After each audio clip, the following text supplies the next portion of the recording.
The Smashing Machine is a new sports biopic centered around the life of UFC legend Mark Kerr, played by Dwayne Johnson. It tells the story of Mark Kerr. He was an up-and-coming legend in the UFC back when that was really just starting out. He was undefeated, but then he suffered a setback in his career, resulted in him getting addicted to drugs. The movie essentially shows his fall from grace, his attempt at a comeback, while really showcasing around his relationship with his girlfriend Dawn, played by Emily Blunt. This is a movie I was really low-key looking forward to. I enjoyed The Rock for the most part. I mean, he's kind of become a very cliche actor. He's done a lot of action movies. He's usually the action hero in a lot of really silly, ridiculous movies, and sometimes they're stupid, sometimes they work. But right here, it looked like he was trying to really test himself and see if he could go beyond that. Really actually go for a very meaningful, more dramatic, serious performance for himself. And I like seeing that. I like seeing actors who are willing to take a leap, step out of their comfort zone, and really try to go for something special. Show the world that they are more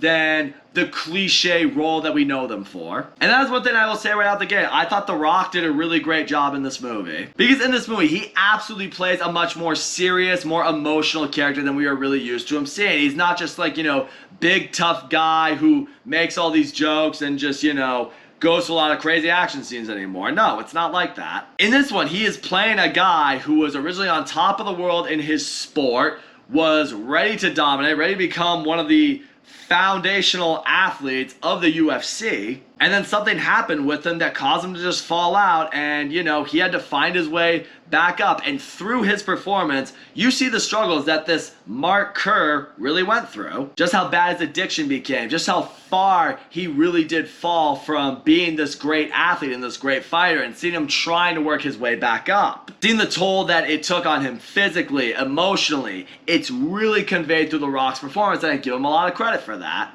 Will I go so far as to say he's Oscar-worthy in this movie? Not necessarily, but it is without question the best performance he has given probably ever in his career. I also thought Emily Blunt did a good job in this movie as his girlfriend.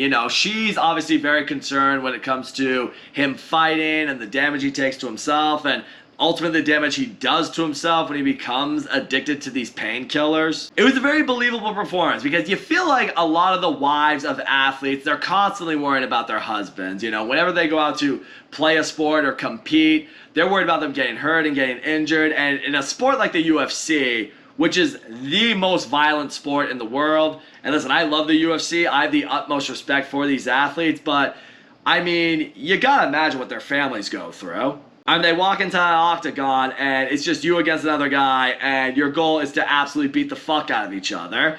In her eyes, she's worried about him. And you really see that in her performance. She worries about him, she's concerned for him, she wants a future and a life with him, but it's a worry for her because of what he competes in and how he's going about it. I will say, I do think the two played off each other very well. Where I will say the movie falters, though, is this movie, I think, focused a lot more on their relationship than it necessarily did on Mark Kerr's supposed comeback. I went into this movie really excited for the story of Mark Kerr being a foundational figure in the UFC, something I've become a huge fan of over the years. And in this movie, that didn't seem to be the focal point. You almost feel like his fighting and his legacy took a little bit of a back seat, and they wanted to focus more on this relationship between him and his girlfriend. And the problem with that is the relationship between him and his girlfriend, I'm gonna be honest, it was extremely toxic in this movie. I don't know how accurate that was to real life, but these two, they're constantly fighting, constantly screaming and yelling at each other, saying incredible things to each other, the kind of stuff you shouldn't say to anybody, let alone the supposed love of your life. In a lot of ways, they kind of reminded me of Ron and Sam from the Jersey Shore. If you're from my generation, you probably watched that at least once or twice. I admittedly watched it, I'm not gonna lie. But there was that point in the show where the two were just always fighting and just screaming, and they would make up for a second and then go right back to the fight and the yelling. You're just like, the two of you are not meant to be together, just call it. You feel that same way here between these two characters, or rather these two people. So you're sitting there, it's like,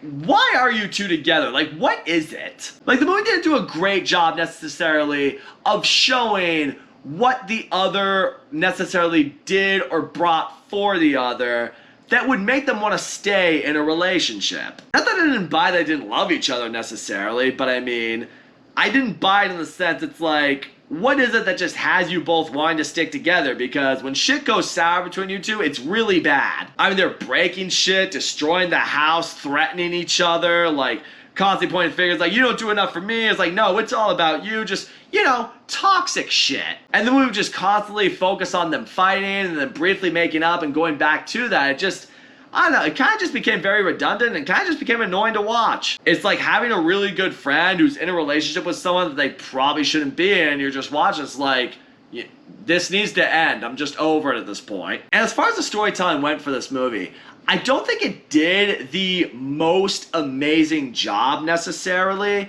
at showing Mark Kerr's really legacy here. Because for a bit of the movie, it shows his downfall, then you see his addiction, and then I didn't feel like it really showed much of him coming back from the addiction. It was kind of just like, okay, this happened, and then now he's better, and now he's preparing for his next fight, and I'm kind of sitting there just like, I mean, I feel like we skipped over a big chapter of what could have really gotten us on board with the guy. Like, seeing more of him having to climb out of this pit that he's fallen in, you feel like the movie just, like, went from one thing he had to do in his career after another, rather than really showing him climbing out of each pitfall that he was in. It just left a lot to be desired in this movie, and that's kind of a disappointment. And again, I feel like we could have gotten more into that if the movie focused more on Mark Kerr rather than the relationship between Mark Kerr and his girlfriend. The UFC fights in this movie I thought were pretty cool. I mean, it's a lot more physical and brutal and rough than it already is in the UFC, because it was kind of back before they had all these rules, and, you know, they tried to, you know,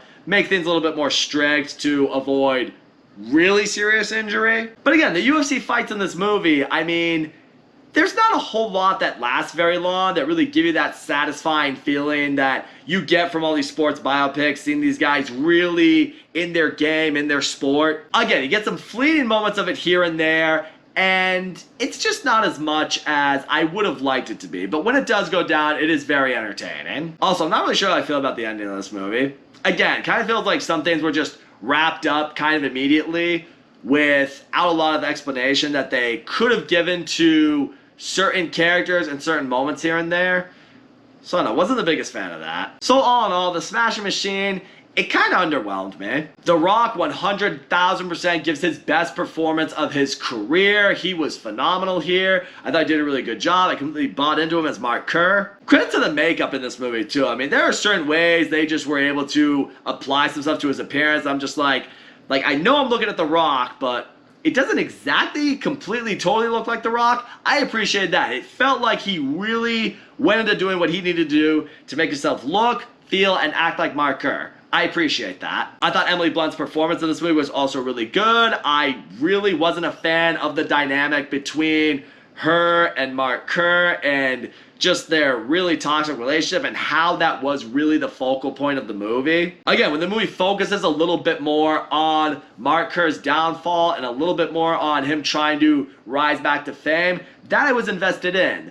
But that wasn't the focal point of the story as I feel it should have been. The UFC fights were entertaining when they lasted. I just wish we kind of got a little bit more of those. I mean, listen, I love watching those fights. I would have liked to have seen more of those, but I guess, you know, maybe they can't show the brutality of it. This is my theorizing. And in the end, it was great to see The Rock give the performance of his career. I just wish it was in a movie that was more deserving of it. I'm gonna give this one a 5 out of 10 because I do believe there's about half a movie in here that's probably worth checking out. How much you want? Half. So that's all I gotta say, guys. Thank you so much for watching my video, and as always, don't forget to make comments, like, subscribe, and I will see you all next time.